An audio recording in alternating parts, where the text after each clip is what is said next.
Saudara Ketua KPU RI Hasyim Asyari membantah melindungi Cawapres nomor urut 2 Gibran Rakabuming Raka terkait format debat Cawapres.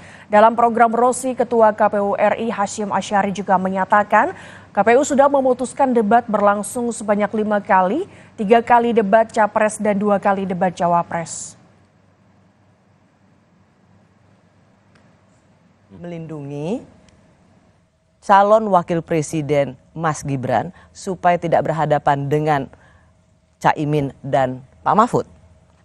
Kepikiran aja enggak, apalagi punya niat ya.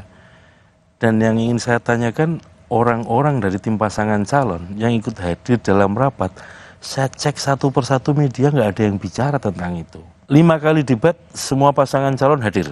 Ya.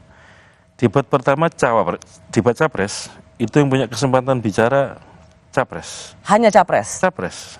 Tampil untuk menjawab, merespon, dan memberikan paparan Capres.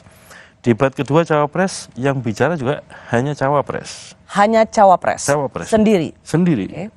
Yang bicara ya, bahwa kemudian dia tampil berdua sambil berdiskusi kan urusan mereka. Nah ini ya.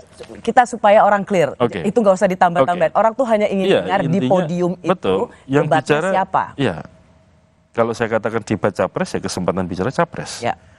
Debat kedua Cawapres yang bicara Cawapres. Debat ketiga jatahnya Capres yang bicara Capres. Yang debat antar Capres. Yang keempat debat Cawapres yang bicara antar Cawapres. Cawapres. Terakhir debat jatahnya Capres yang bicara juga Capres.